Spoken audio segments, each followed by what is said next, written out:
Mesdames, Messieurs, bonsoir. Demain seront rendus publics par la CENI les résultats de l'élection communale 2018. Le vote s'est déroulé dans le calme, mais l'après-scrutin a révélé tout le caractère sensible et complexe de ces consultations à la base. Quelques agitations marquées de violence ont eu lieu, enregistrées par-ci, par-là, mais aussi il y a le procédé d'élection de constitution du conseil communal qui s'oppose.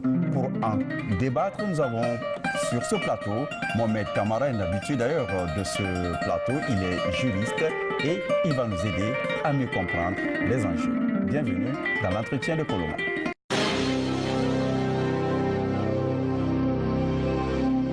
Merci de nous accepter chez vous, Mohamed Kamara. Une fois encore, merci d'avoir accepté de venir sur ce plateau. Alors, ces élections communales attendues depuis 13 ans, finalement, elles ont eu lieu, tout s'est bien passé, sauf après, il y a eu ces agitations qui précèdent la publication demain, certainement par la CENI, des résultats définitifs. Ce n'était pas du tout ce qu'on attendait quand même.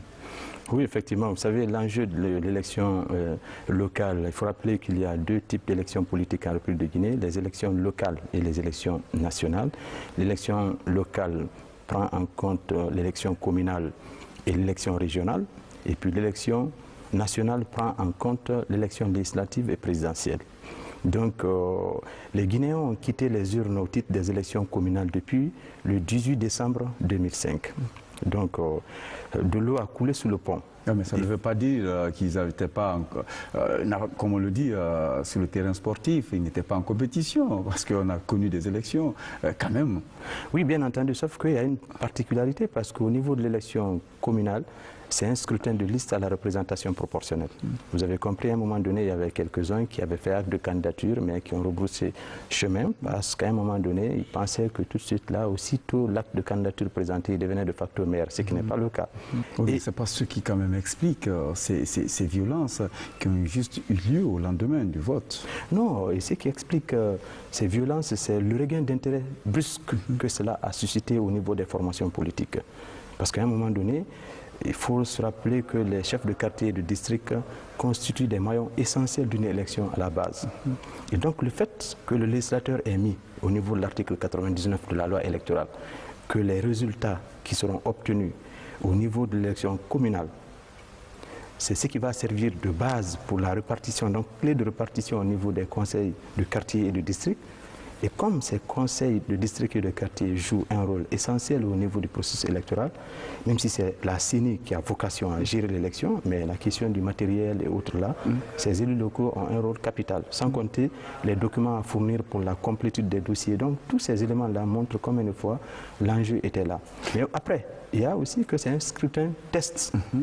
Pour montrer l'assise véritable d'un certain nombre de formations politiques à la base, en prélude à d'autres échéances électorales à enjeux majeurs comme les législatives, mais aussi les présidentielles. Et donc, présentement, si vous avez vu que ce regain d'intérêt est là, parce que le fait pour les Guinéens, donc les autorités, d'avoir acté le processus pour que l'on aboutisse à l'élection, en 2018, ça a peut-être deux intérêts majeurs. Le premier, c'est qu'on va éviter que notre pays ne soit écartelé sur des échéances électorales en continu. Chaque année, élection, élection. Donc, ceux-là qui vont être désignés par élection cette fois-ci, et que ça soit rendu public à la régulière, vont avoir devant eux 5 ans sans parler d'élections communales, tout comme les élections législatives. Donc, ils auront de grands mots. Exactement. Donc, les élus locaux vont s'occuper des 14 domaines de compétences spécifiques, donc propres, qui sont transférés au niveau des collectivités locales, et des 8 domaines de compétences pour les régions. Finalement, l'État va s'occuper des affaires macro, et les collectivités vont intégrer ce qu'on appelle l'approche participative. Ça serait une belle décantation dans la gestion de la chose publique. Mais juste avant de passer au procédé d'élection, de constitution de ces conseils communaux, que nous attendons après les résultats, il y a cette analyse. Les Guinéens, peut-être souvent, se mettaient où il y a des agitations qu'on pouvait enregistrer si c'était lié à l'organisation de l'élection. Mais cette fois-ci, il y a pas eu trop de critiques sur l'organisation de cette élection, mais après, brusquement, on a vu ces barricades-là s'ériger de façon très spontanée, dans les lieux même qui étaient qualifiés de paisibles, comme Dinguiraye ou ailleurs, à Dabola.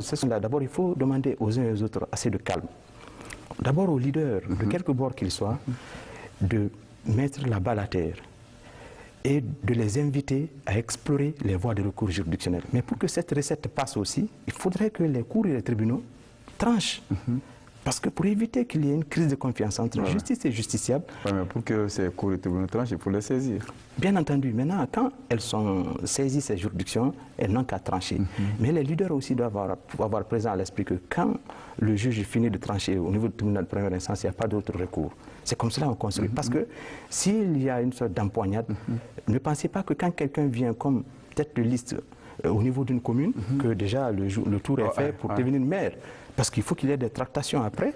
Si par exemple vous avez un nombre qui dépasse d'autres listes, mais il y a des listes qui sont là qui n'ont pas eu le même nombre que vous. Cette mécanique-là, ce mode d'élection, de constitution du conseil communal semble être un problème parce que beaucoup ne comprenaient pas justement comment la proportionnelle, comment les choses allaient se constituer. Tu peux passer tête de liste et ne pas être maire parce que demain déjà, la CENI va rendre public les résultats définitifs partiels. Exactement, pour les endroits où il n'y a pas de contentieux, parce que la commission administrative de centralisation centralise et rend public les résultats provisoires au niveau de leur localité. Et après, dans les 2 jours après le scrutin, la CENI a 2 jours, s'il n'y a pas de contestation pour certaines localités, pour saisir le juge, donc le tribunal de première instance qui est compétent en la matière, alors la CENI va avoir 2 autres jours par rapport à la publication conformément à l'article 113 de la loi électorale. Mais il y a l'article 162 également de la même loi électorale, d'où la nécessité de faire une cohérence de texte, qui indique que c'est 3 jours après 72 heures, donc à compter de la réception du dernier procès verbal. Mais l'un dans l'autre. Après les résultats demain. Après les résultats. Oui. Comment le calcul se fait? D'abord, c'est un scrutin proportionnel, c'est un scrutin de liste à la représentation proportionnelle. Ça veut dire concrètement qu'au niveau de chaque commune, il y a un minimum de 11 conseillers à élire et un maximum de 45. Selon la taille des communes. Exactement. Une commune qui a jusqu'à 10 000 habitants a droit à 11 conseillers et une commune qui a jusqu'à 200 000 ou dépassant 200 000 doit avoir 45 conseillers. Donc, quel que soit par ailleurs le nombre au niveau d'une commune, la barre de 45 ne doit pas être franchie. Donc, il faut d'abord calculer le quotient électoral. À supposer que l'on prenne la structure de base 11 comme conseiller, 10 000 comme nombre d'habitants. Si les 10 000 ont bien voté, sans bulletin nul, on divise les 10 000 par 11 pour trouver le quotient électoral. Donc le quotient électoral va donner 9 009. On vient, s'il y a 7 listes de candidatures, chaque liste de candidatures va avoir en son sein 11 noms, comme si c'est elle seule qui devrait rappeler l'ensemble des postes. Mais on va voir maintenant, sur les 10 000 personnes qui ont voté, combien ont préféré la liste A, la liste B, la liste C? Si on trouvait qu'au niveau de la liste A, il y a 909 voix une fois, la liste là a droit à une personne. S'il y a 3 fois, ou 4 fois, ou 5 fois 909, la liste là a droit à autant de fois de personnes correspondant à ce nombre qu'on appelle quotient électoral. Donc une fois que tout cela est fait et qu'on se rende compte qu'aucune liste n'a maintenant l'équivalent du quotient électoral 909, là on va changer de mode de calcul pour aller vers le scrutin, le mode de répartition qu'on appelle le plus fort reste. Ça veut dire que les autres listes n'ont pas eu la moyenne correspondant à 909 par exemple, mais ont quand même un résultat n'atteignant pas ce nombre, mais quand même se rapprochant. Par exemple 7000, 4000, 2000. Alors, entre 7 000, 4 000 et 2 000, c'est 7 000. Et donc, on accorde le poste restant à ce titre-là. Et ainsi, on a appliqué la voie de la majorité dans le respect de la minorité. Et ceux-ci, maintenant, vont se réunir. Vous pouvez avoir c'est-à-dire un grand nombre de conseillers au niveau d'une commune, par rapport à cette publication-là, sans que vous ne soyez forcément élu maire. Donc, il faut qu'il y ait des tractations D'où la nécessité. Il faut être très attentif, parce qu'il y a des jeux d'alliance, des négociations qui doivent s'opérer. Voilà. Et les choses, il pouvait y avoir des bouleversements et des rapprochements spectaculaires. Des rapprochements spectaculaires. Autant beaucoup ont été surpris par rapport à la percée des candidatures indépendantes, autant il peut arriver qu'il y ait des surprises si les listes ne font pas une sorte de négociation avec tact et diplomatie pour que le Conseil puisse élire l'exécutif communal. Parce que le Conseil communal, c'est, je veux dire, l'organe délibérant. Alors que l'organe exécutif, c'est le Conseil communal, qui est à sa tête un maire qui doit être âgé de 21 ans, révolu, savoir lire et écrire, conformément à l'article 134 du Code des collectivités locales. Maintenant, pour les communes qui ont jusqu'à 11 conseillers, elles ont droit à 2 adjoints au maire. Les communes qui ont jusqu'à 45 conseillers, elles ont droit à 7 adjoints au maire. Donc le minimum d'adjoints, c'est 2, le maximum, c'est 7. Donc il faut attendre, il faut inviter les citoyens d'abord au calme, parce qu'on ne peut se rendre compte de l'importance de la paix que lorsqu'on l'aura perdu, pour reprendre Houphouët-Boigny. Mais il faut inviter également les juridictions à trancher et à accroître la confiance. Et que tous les acteurs, de quelque bord qu'ils soient, toutes les institutions, qu'on développe dans notre pays ce qu'on appelle l'esprit d'ouverture, les propositions concrètes pour amender des trucs. Moi, je suis pour l'alerte précoce juridique que dans la guérison juridique. La prévention juridique est meilleure à la guérison juridique. On avait dit beaucoup de choses, c'est notre pays. Toutes les fois que vous dites non mais on peut faire telle proposition, telle. Je vous donne un exemple typique. Une proposition a été faite mais a été balayée de revers de la main parce qu'elle n'a pas été acceptée au niveau de l'Assemblée nationale.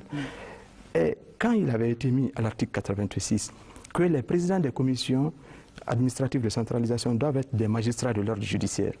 Mais en Guinée, il n'y a pas un ordre judiciaire. Il n'y a qu'un seul ordre. Ce n'est pas comme en France où il y a l'ordre administratif et l'ordre judiciaire. C'est le même magistrat qui a la casquette administrative et qui fait office également du juge pénal.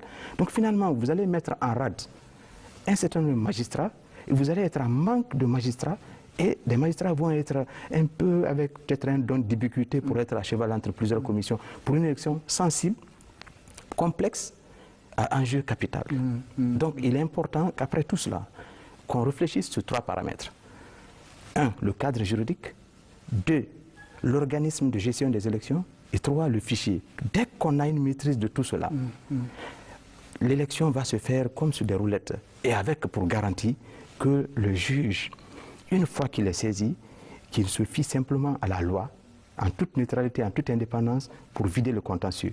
Et que l'acteur qui va sentir qu'il a le droit, la qualité, la capacité et l'intérêt à agir conformément à l'article 9 du Code de procédure civile, puisse explorer les voies de recours pour ne pas se tromper de procédure. Ces élections, en tout cas, nous auront aussi révélé qu'on a encore besoin de sensibiliser le citoyen. C'est-à-dire la démocratie, c'est vrai, fait des avancées, mais encore, et les partis politiques, et les pouvoirs publics, les structures publiques, donc, ont de l'effort à sensibiliser le citoyen pour qu'il comprenne mieux les mécanismes électoraux. Exactement, la loi 02, la loi organique 02 portant charte des partis politiques invite les partis à le faire.